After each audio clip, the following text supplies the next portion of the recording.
So Yes. I'd like to thank sincerely the CARICOM Competition Commission for allowing me to do this presentation.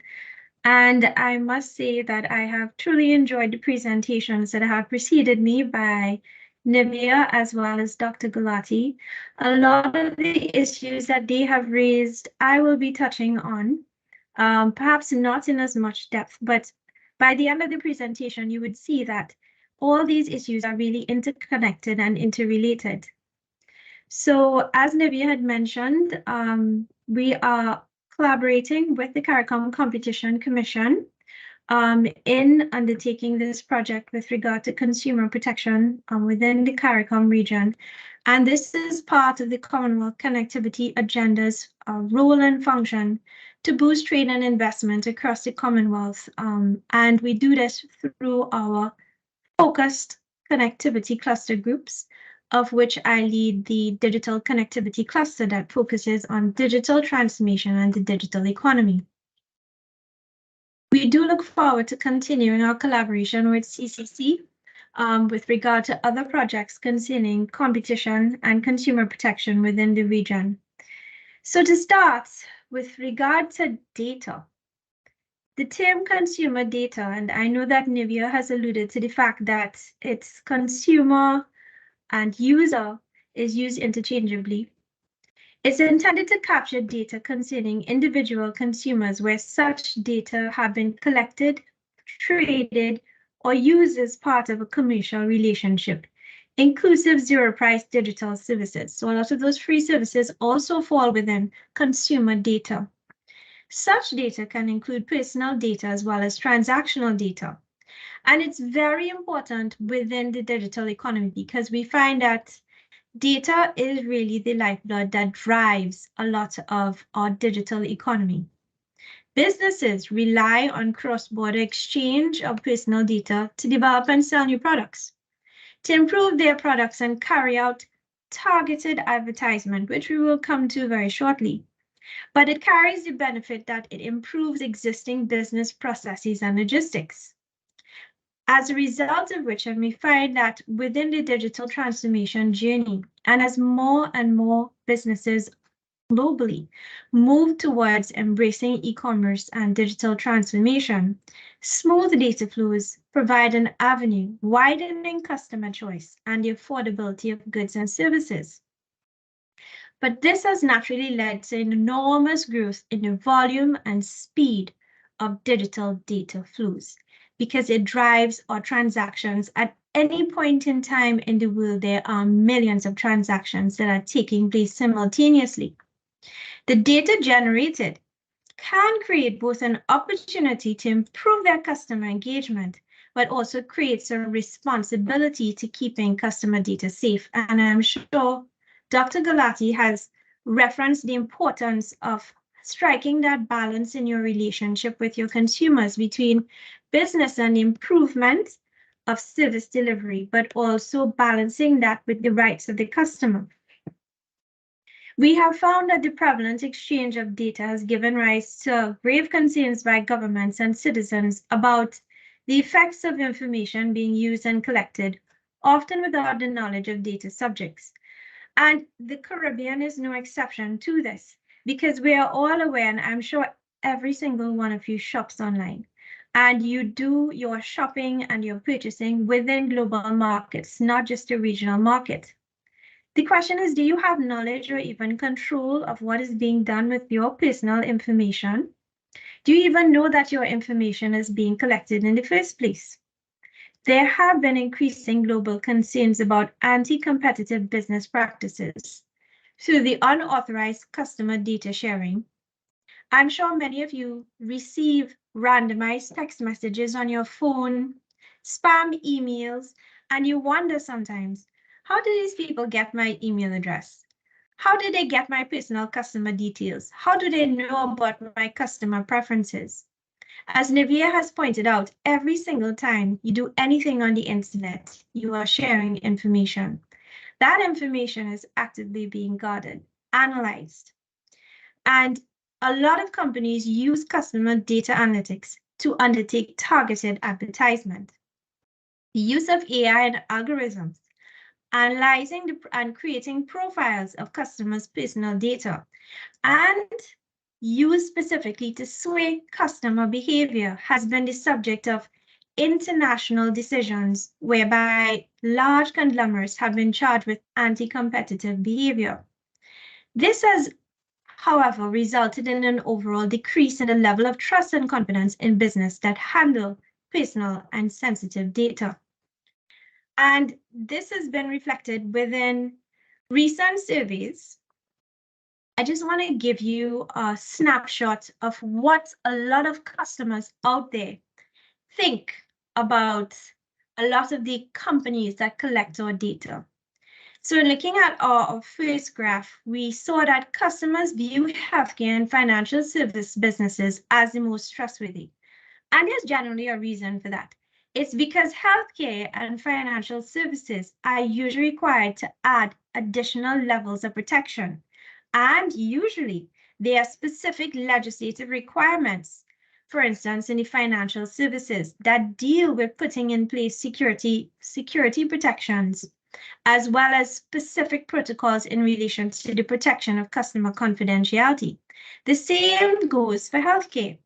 But you will find that across the board in many of our other engagements online, customer confidence in terms of trusting the use of your data goes down incrementally. And looking at what we do and transact with, advanced electronics, travel, transport and logistics, consumer packaged goods, media and entertainment, there are low levels of confidence that the information that you provide is actually safe. And you find that consumer privacy concerns, in terms of our greatest concerns, the content of our emails. Yes, we all feel that Google and any other provider is looking at your email, because when you forget to attach an attachment, it says you didn't attach the attachment. Or when you say that I would like to send these pictures, it will tell you no pictures are attached. It means that your email is being looked at, not by a person, but it means that within their system, your data is being captured. The identity of email correspondence, the content of downloaded files, location data. A lot of us know that a lot of these things require opt-in.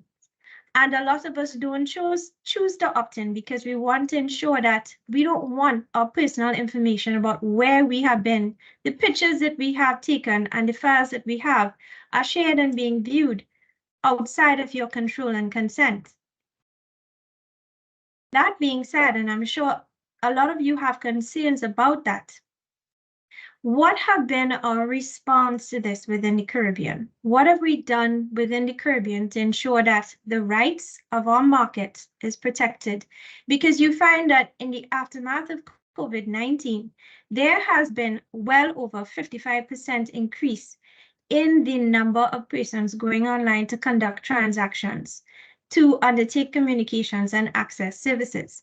But the majority of consumers are still not aware of their rights, particularly with regard to personal information, which generally pertain to the right to give consent, the right to access personal data that is held by a company.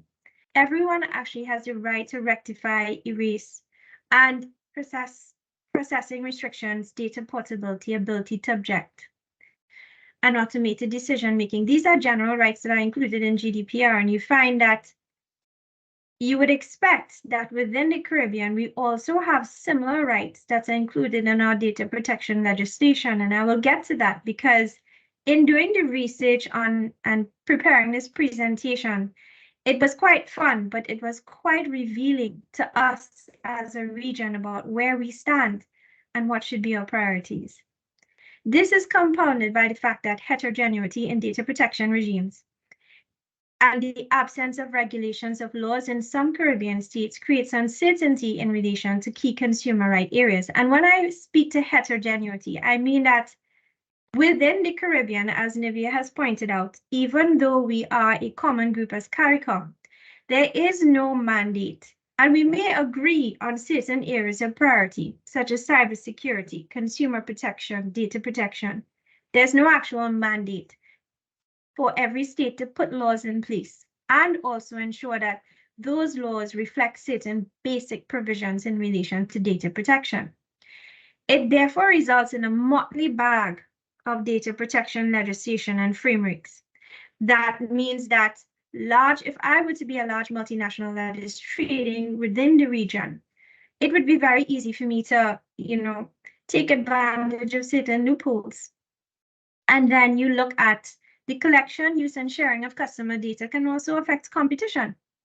A business's ability to create or recreate otherwise access similar consumer data held by a competitor can potentially affect competition. In particular, access to a unique and extensive customer data set can provide that business with a competitive advantage. However, you find that provisions to deter such activities may not be present within competition laws within the region, because a lot of our legislation, speak to certain areas, like data protection does speak to an electronically mediated environment, electronic transaction, cybercrimes, but this may not always be present in all our consumer protection and competition laws, and it does create a lot of gaps and inconsistencies, more so for the consumer and their rights of redress. So I am hoping you're able to see my entire screen. I've done a snapshot of the different countries that we have within the Caribbean and what countries possess data protection legislation, cybercrime legislation, and consumer protection legislation.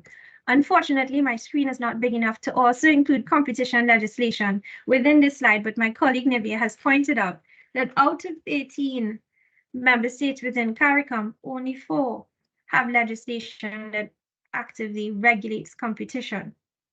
So with that in mind, we're looking at data protection legislation. And while a lot of countries have put in place the legislation, the Information Commissioner, the Office of a Regulator, has not been appointed. So while you have rights under the legislation, when you decide to activate those rights or seek redress for those rights, you have a limited degree of options available to you. In terms of cybercrime legislation, which I will get to further in this presentation, you find that countries have undertaken amendments to their cybercrime legislation, some more recent than others, but there is no consistency in terms of common principles with regard to cybercrime, and that failure for regulatory coherence means that a lot of cybercriminals are actively exploring loopholes, and I'll get to some of the examples just now. In terms of consumer protection legislation, however, above all else, I can say that the majority of them are severely outdated. We even have a lot of them, a lot of countries still have some of their ordinances from colonial times. And even while we do have some legislation that has moved forward, a lot of them would have been in the early 2000s. And part of this discussion is that there have been changes in not just consumer patterns, business patterns, but there have been changes within our digital ecosystem with regard to how people operate within digital markets. And you find that a lot of our legislation, even our regulations and our guidelines, do not really capture this. So for customers, it sort of creates a lacuna, or it creates a degree of limbo for them, which it is posited should be addressed. A lot of times, and I put it to you, that cybersecurity, when it comes to consumer protection, cybersecurity and data protection go hand in hand. Because as Dr. Gulati had pointed out, you will never get adoption of e-commerce and market systems in terms of online markets without that level of trust and confidence in doing business, no matter how complicated, sophisticated, or extensive your system is. If people don't feel that they can trust the services that you offer in putting forward their personal and financial details, then you'll have limited degrees of take-up. So digital trust is really our baseline foundation. And it's the confidence in the relationship and transactions among providers and consumers within the digital ecosystem. This includes the ability of people, organizations, and processes to create and maintain a digital world. And you notice that I have not just said, oh, this means the government needs to create a legal framework. No. As Dr. Gulati has just pointed out, It is a relationship that includes people, the consumers, organizations, processes, technology, and industry to create and maintain that digital ecosystem within we are expected to operate. When consumers engage with a business, they expect that their information is going to be protected. And when that information is compromised, 1 in 3 customers will cease their interactions with the business that fail to protect their PII.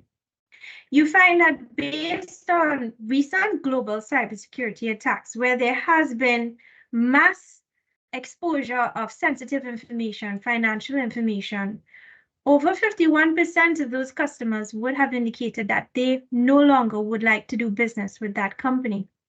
You find that even though data is in your goal, the consumer is still king, because you have the ability to now control what you will and will not engage in and accept with businesses. And it does to a large degree put businesses or whole businesses accountable.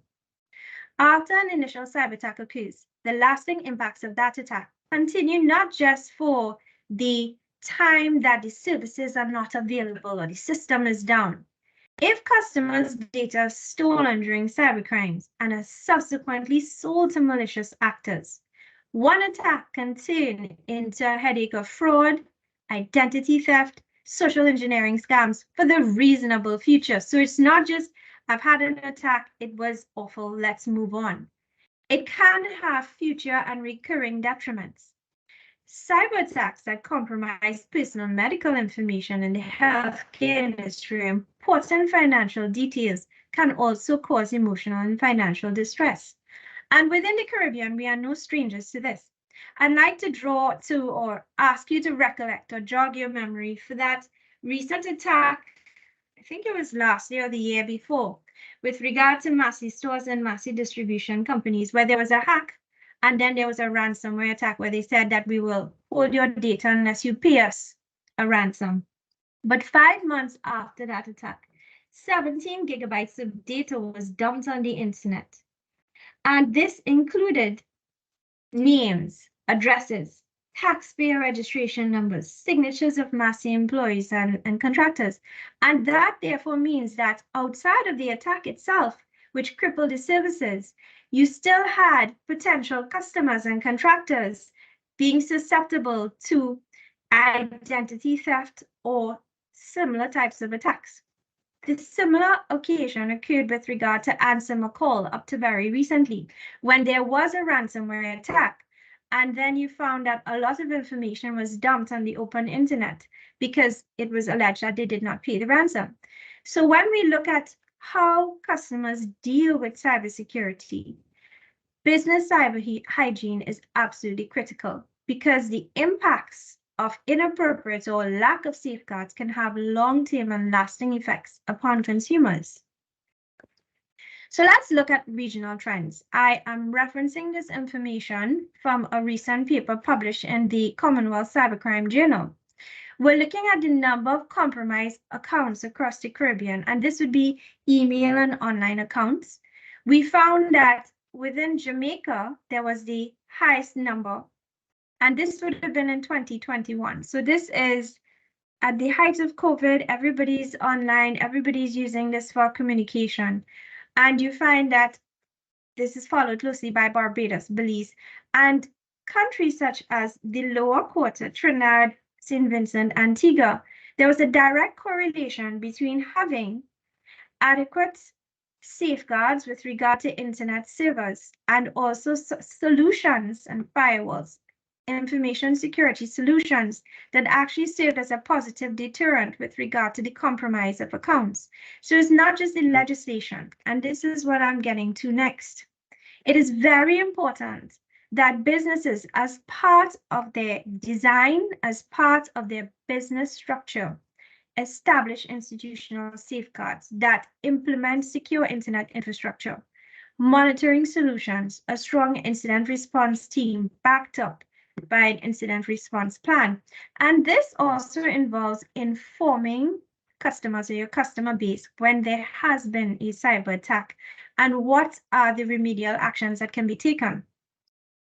It is also important, outside of just frameworks, that there's a lot of public education campaigns. There must be cybersecurity awareness campaigns for customers. You find that the banks are notorious for doing it. But what about all the other businesses that have a large customer base of information that includes personal and sensitive data? And it's not just for the customers, but you must ensure that business employees within these organizations are continuously trained and sensitized on the importance of promoting good cyber hygiene and best practice tips. A lot of times, with regard to large-scale cyber attacks, the error is a human one. The error may be one employee within an organization having an external device or clicking on something that, introduces a Trojan into the system. So it's important to ensure that every single member of that chain of communication is aware of the potential risks. And of course, the implementation of up-to-date but coherent and cohesive legislation frameworks within the region that promote effective enforcement and cooperation. Because you would have noticed in the two examples that I gave about Ansem McCall and Massey Distribution, that the cyber attack was not just in one country, it was in the multi-country chain. So to find that there are simultaneous attacks. And if you have differing legislative frameworks and no effective mechanisms for cooperation, the ability to effectively treat, respond, and even deal with the enforcement element of that cyber attack is critical. I want to put it to you this evening that in looking at cybersecurity, you must do so holistically. There is the prevention element with the basis safeguards, and then there's the cure remedy element, which is legislative frameworks, and they must go hand in hand. A lot of people think, oh, we have up-to-date rules and laws, we're safe. That is only just one part of the process. In order for it to effectively work, both of them must shake hands. So within the digital economy, there's the intersection of many policy areas that pertain to consumer rights. Today, we have dealt with data protection, cybersecurity, competition, consumer protection, and enforcement. But the interesting thing, even in looking at the legislation chart, you find that many countries have differing legislation regimes, different authorities that treat with every single one of these things.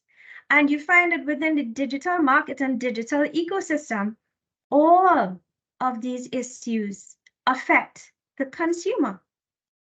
So it is therefore necessary that many countries should consider updating their legal frameworks, their policies, and their guidelines to treat with the new paradigm of consumer protection within the digital market. And there's a clear need to engage in business customer education campaigns so that everyone is aware of their rights. As Nivea said, in terms of looking ahead, we are currently going to work with CCC in commissioning the first stage of the study on the impact of data protection and privacy in regulating competition and consumer protection for digital markets. And I can tell you that there's very much great areas of interest that many of you would be interested into. So on that note, I would like to thank you, and I would hand over the floor to Barry, who will take it from here.